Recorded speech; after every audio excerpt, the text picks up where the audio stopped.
جو صحیح مسلم کی احادیث ہیں وہ تقریباً میں یہ کہتا ہوں 70-30 کی ریشو الٹی ہے، یعنی کہ 70% احادیث صحیح ہیں، باقی ضعیف احادیث بھی ہیں۔ تو کچھ ایسی احادیث جو ہیں وہ بیچ میں پٹ کی گئیں، کس لیے؟ کیونکہ وہ عباسیوں کا دور تھا، اور عباسیوں، اور آپ کو پتہ ہے کہ بنو امیہ کی تو لازمی سی بات ہے ان کی حکومت کو تو انہوں نے ٹیک اوور کیا تھا۔ اسی طرح شیعوں میں بھی کچھ ایسے لوگ تھے، محدث عالم تھے، جنہوں نے حدیثوں کی سندوں پہ کام کیا، تو اس کا کہنا ہے کہ 70% اصول کافی کے اندر احادیث جو ہیں وہ ضعیف ہیں۔ ٹھیک ہے نا؟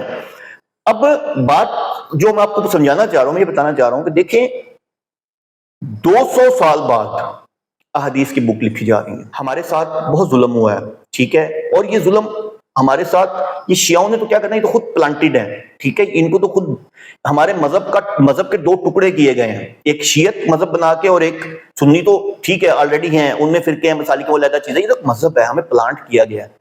ہمارے ساتھ کس نے کیا؟ یہودیوں نے، جیسے انہوں نے عیسائیوں کو پلانٹ کیا تھا۔ کیسے؟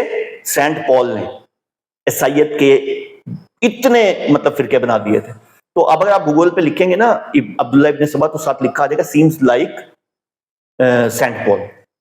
تو میں یہ کہہ رہا ہوں کہ اس 100 سال کا جواب نہیں ہے ان کے پاس، اس 100 سال کا جواب نہیں ہے ان کے پاس کہ بھی اس 100 سال میں بھی کوئی بک لکھی گئی ہوگی۔ اس کا مطلب وہ بک اگر لکھی گئی تو مٹا دی گئی ہوگی، کیونکہ ہر دور میں کوئی نہ کوئی تاریخ لکھی جاتی ہے۔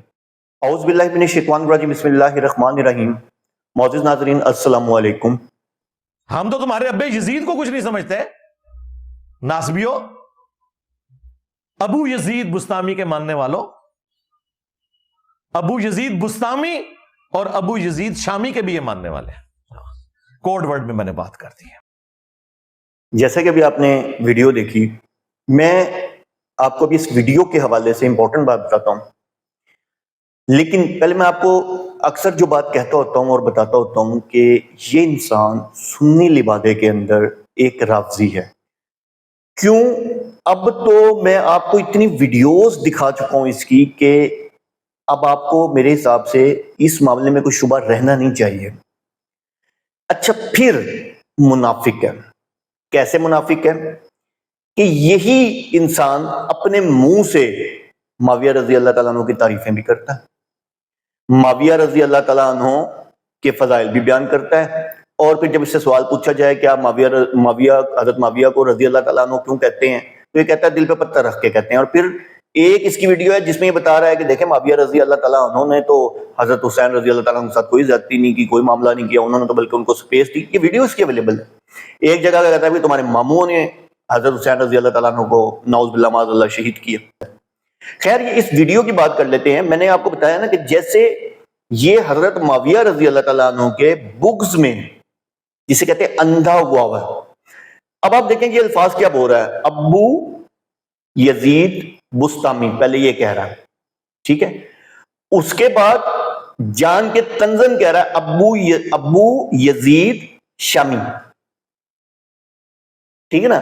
اب آپ دیکھیں کہ استغفر اللہ معاذ اللہ، استغفر اللہ معاذ اللہ، یہ کن چیزوں پہ، مطلب مجھے نہیں سمجھ آتی کن چیزوں پہ یہ اچھلتا ہے، کن چیزوں پہ یہ باتیں کرتا ہے، روایتیں لیتا ہے، سند اس کی چیک نہیں کرتا۔ میں اتنی احادیث جو ہیں وہ دکھا چکا ہوں جس میں ضعیف اس نے، جب صحابہ کی شان کی باری آتی ہے، شان کے الفاظ آتے ہیں جن میں، ان میں یہ جو ہے صحیح حدیث کو ضعیف کر دیتا ہے، اور جن میں صحابہ کی کے بارے میں کوئی بھی ایسے کوئی غلط فہمی یا کوئی ایسا معاملہ ہو، اس میں یہ ضعیف کو بھی صحیح کر دیتا ہے۔ تو بتانے کا مقصد یہ ہے، اب آپ دیکھیں کہ میں نے آپ کو اس دن بھی ایک بات بتائی تھی کہ دیکھیں اگر قرآن سامنے ہوگا، دوسری طرف احادیث سامنے ہوں گی، تو پہلے پرائورٹی ہمارے لیے کیا ہے؟ اللہ کی کتاب، دوسرے نمبر پہ احادیث۔ اب میرا یہ سوال ہے، اس کا مطلب یہ نہیں اللہ معاف کرے کہ میں احادیث کے حوالے سے مجھے کوئی ڈاؤٹ ہے، نہیں، ایسی بات نہیں ہے، ٹھیک ہے، اس میں ضعیف احادیث بھی ہیں، صحیح احادیث بھی ہیں، آپ خود اس مارجل پڑھیں، اس کی سند کو دیکھیں تو آپ کو پتہ چل جاتی ہے۔ لیکن جو سہا سکتا ہے اس کے اندر جو انفلوئنس ہے رافضیت کی طرف، جس کی وجہ سے آج وہ کتا امریکہ میں بیٹھ کے آج جس کا نام حسن العیاری ہے، وہ بھونکتا ہے ان روایات کو لے کے کہ جو کہ نعوذ باللہ معاذ اللہ جو صحابہ کے حوالے سے ان کی یعنی کہ شان میں گستاخی کر رہی ہیں، حضرت عائشہ رضی اللہ تعالیٰ عنہ کی شان میں گستاخی کر رہی ہیں، ٹھیک ہے، وہ روایت وہ پیش کرتا ہے سامنے کہ تمہاری کتابوں میں لکھا ہے، جبکہ ان کی اپنی کتابیں غلاظت سے بھری ہوئی ہیں۔ میں نے تو یہاں تک تجزیہ کر کے بتایا کہ ان کے بڑے بڑے محدث کہتے ہیں ان کی سب سے بڑی کتاب اصول کافی، جس کو حسن اللہ یاری کہتا ہے کہ یہ طرح وہی کا درجہ رکھتی ہے، یعنی کہ نعوذ باللہ معاذ اللہ، اس کے بارے میں ان کے سب سے بڑے، جیسے ہمارے یہاں شیخ البانی، زبیر زئی صاحب ہیں اور بہت سارے جنہوں نے یعنی کہ احادیث پہ کام کیا، اسی طرح شیعوں میں بھی کچھ ایسے لوگ تھے، محدث عالم تھے، جنہوں نے حدیثوں کی سندوں پہ کام کیا، تو اس کا کہنا ہے کہ 70% اصول کافی کے اندر احادیث جو ہیں وہ ضعیف ہیں، ٹھیک ہے نا۔ اب بات جو میں آپ کو سمجھانا چاہ رہا ہوں، میں یہ بتانا چاہ رہا ہوں کہ دیکھیں 200 سال بعد احادیث کی بک لکھی جا رہی ہیں، 200 سال بعد، اور 200 سال بعد جب احادیث کی بک لکھی جا رہی ہیں، اس وقت دور کس کا ہے؟ عباسی خلفاء کا، اور عباسی خلفاء کا جھکاؤ کس طرف ہے؟ آپ کو بات سمجھ آتی ہے؟ عباسی خلفاء کا جھکاؤ کس طرف ہوگا؟ لازمی بات ہے حضرت عباس کے حوالے سے ہے، لازمی سی بات ہے اس سائڈ پہ ہی ہوگا نا، ٹھیک ہے۔ تو اس انفلوئنس سے اس کے اندر کچھ احادیث جو ہیں یہ آپ کہہ لیں کہ پٹ کی گئی ہیں خود سے، کیونکہ دیکھیں آپ سرچ کریں نا، آپ کو صحیح بخاری کا اصل نسخہ ملے گا، کسی بھی آپ کو کتاب کا اصل نسخہ نہیں ملے گا، ٹھیک ہے ہی نہیں۔ چیٹ جی پی ٹی ہے، اس پہ لکھ لیں، آپ گوگل پہ سرچ کر لیں، اصل نسخہ نہیں ہے، اس کے بعد آگے سے آگے لکھی گئی۔ تو ایک تو عباسی دور میں لکھی گئی، لازمی سی بات ہے، اس کے اندر انہوں نے کیا کیا کہ انہوں نے اس کے اندر، ٹھیک ہے، جو صحیح مسلم کی احادیث ہیں وہ تقریباً میں یہ کہتا ہوں 70-30 کی ریشو الٹی ہے، یعنی کہ 70% احادیث صحیح ہیں، باقی ضعیف احادیث بھی ہیں۔ تو کچھ ایسی احادیث جو ہیں وہ بیچ میں پٹ کی گئیں، کس لیے؟ کیونکہ وہ عباسیوں کا دور تھا، اور عباسیوں، اور آپ کو پتہ ہے کہ بنو امیہ کی تو لازمی سی بات ہے ان کی حکومت کو تو انہوں نے ٹیک اوور کیا تھا۔ اب سوال یہ پیدا ہوتا ہے کہ بنو امیہ کے دور میں کسی نے کوئی کتاب کیوں نہیں لکھی؟ کیا انہوں نے منع کیا تھا کہ کوئی کتاب تاریخ لکھ لیں یا کوئی لکھ لیں؟ نہیں، ہمیں کوئی بھی نہیں ملتی، آپ ایک بھی حدیث کی بک دکھا دیں جو بنو امیہ کے دور میں۔ اس کا مطلب ہے ہمیں وہ دکھایا گیا یا ہمیں وہ پڑھایا گیا جو یعنی کہ وہ لوگ چاہتے تھے۔ ان شارٹ جو تاریخ ہے وہ بھی ہمیں کس سے مل رہی ہے؟ ابو مخنف لوط یحییٰ سے، جس کی اوریجنل بک خیر نہیں ہے، لیکن طبری جو تاریخ کی سب سے پہلی کتاب ہے، وہ اس طبری کے اندر تمام روایتیں جو واقعہ کربلا کے حوالے سے لی گئی ہیں وہ ابو مخنف لوط یحییٰ کے حوالے سے لی گئی ہیں۔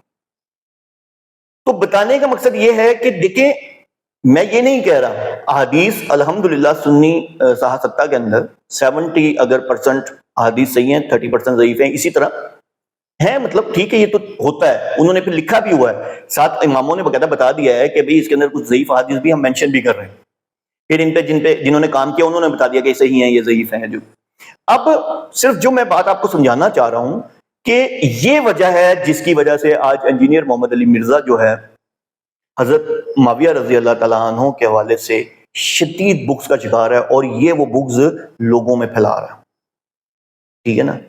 اور یہی نہیں، حضرت طلحہ، حضرت زبیر، ان کے بارے میں کہتا ہے کہ انہوں نے حضرت عائشہ رضی اللہ تعالیٰ عنہ کو کیا کیا تھا؟ ورگلایا تھا جنگ جمل کے لیے۔ تو یہ کیوں؟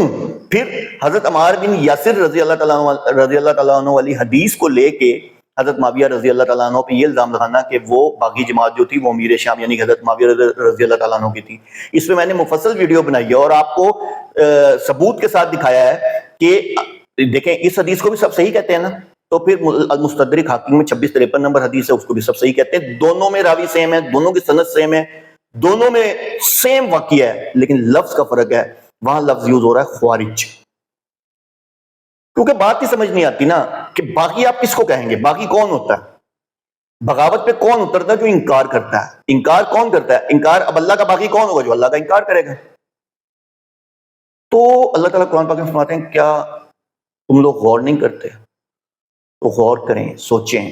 تو بتانے کا مقصد یہ ہے کہ آپ کے سامنے انجینئر محمد علی مرزا کی میں نے ویڈیو دکھائی اور آپ کو اس کے اندر دکھایا کہ کس طریقے سے صحابہ رضی اللہ تعالیٰ عنہ پہ طنز کرتا ہے، جبکہ پھر اپنے ہی منہ سے ان کی تعریف بھی کرتا ہے۔ تو منافقت علیحدہ ہے، اس کے اندر، اور رافضیت تو ہے ہی ہے، ٹھیک ہے. جب کبھی غلطی سے تعریف کر دیتا ہے تو اوپر سے جوتے پڑتے ہیں، یہ کیا کر دیا، پھر صحیح کر دیتا ہے. تو صرف بتانے کا مقصد یہ ہے کہ اپنا علم بڑھائیں، تحقیق کریں، ٹھیک ہے، کہ بنو امیہ کے 100 سالہ دور کے اندر کوئی بھی تاریخ کی کتاب کیوں نہیں لکھی گئی. اگر لکھی جاتی، دیکھیں ایک مثال دے رہا ہوں، اگر لکھی جاتی تو اس طرح نعوذ باللہ معاذ اللہ اگر لکھی جاتی تو وہ اولاد رسول صلی اللہ علیہ وسلم کے بارے میں نعوذ باللہ معاذ اللہ غلط لکھتے، کیوں نہیں لکھی گئی. اس سے کیا چیز ثابت ہوتی ہے؟ اس سے یہ چیز ثابت ہوتی ہے کہ ایسا کچھ بھی نہیں تھا تاریخ کے اندر جو ہمیں بتایا جا رہا ہے نا، ٹھیک ہے. میں نے تو آپ کو حضرت حسین رضی اللہ عنہ کو ایک واقعہ بتایا کہ کس طرح وہ کوفہ جا رہے تھے، ان کو کربلا پہنچا دیا گیا، ٹھیک ہے، اور ان کو کس نے شہید کیا؟ ان شیعوں نے شہید کیا، کوفیوں نے شہید کیا. تو میں یہ کہہ رہا ہوں کہ اس 100 سال کا جواب نہیں ہے ان کے پاس، اس 100 سال کا جواب نہیں ہے ان کے پاس کہ بھی اس 100 سال میں بھی کوئی بک لکھی گئی ہوگی. اس کا مطلب وہ بک اگر لکھی گئی تو مٹا دی گئی ہوگی، کیونکہ ہر دور میں کوئی نہ کوئی تاریخ لکھی جاتی ہے. تو ہمیں پتہ صرف کیا چل رہا ہے، ہمیں پتہ یہ چل رہا ہے کہ جی جو امیر شام تھے حضرت امیر معاویہ رضی اللہ تعالیٰ عنہ، جن کے بارے میں نبی پاک صلی اللہ علیہ وسلم نے فرمایا، جس کو یہ کہتے ہیں بڑی مشکل سے حسن درجے تک پہنچتی ہے، جبکہ وہ 7 کے اندر صحیح احادیث میں آتی ہے. اللہ کے رسول صلی اللہ علیہ وسلم نے امیر معاویہ رضی اللہ تعالیٰ عنہ کے بارے میں فرمایا کہ یا اللہ اس کو ہادی و مہدی بنا، اور پھر بحری لشکر والی حدیث. تو تحقیق کریں، پلیز تحقیق کریں. ہمارے ساتھ بہت ظلم ہوا ہے، ٹھیک ہے، اور یہ ظلم ہمارے ساتھ، یہ شیعوں نے تو کیا کرنا ہے، یہ تو خود پلانٹڈ ہے، ٹھیک ہے. ان کو تو خود ہمارے مذہب کے 2 ٹکڑے کیے گئے ہیں، ایک شیعت مذہب بنا کے اور ایک سنی. تو ٹھیک ہے آلریڈی ہیں، ان میں فرقے ہیں، مسالک علیحدہ چیزیں، یہ تو مذہب ہے، ہمیں پلانٹ کیا گیا ہے. ہمارے ساتھ کس نے کیا؟ یہودیوں نے، جیسے انہوں نے عیسائیوں کو پلانٹ کیا تھا. کیسے؟ سینٹ پال نے عیسائیت کے اتنے مطلب فرقے بنا دیے تھے. تو اب اگر آپ گوگل پہ لکھیں گے نا عبداللہ ابن سبا تو ساتھ لکھا دے گا سیمز لائک سینٹ پال. واخر دعوانا الحمدللہ رب العالمین.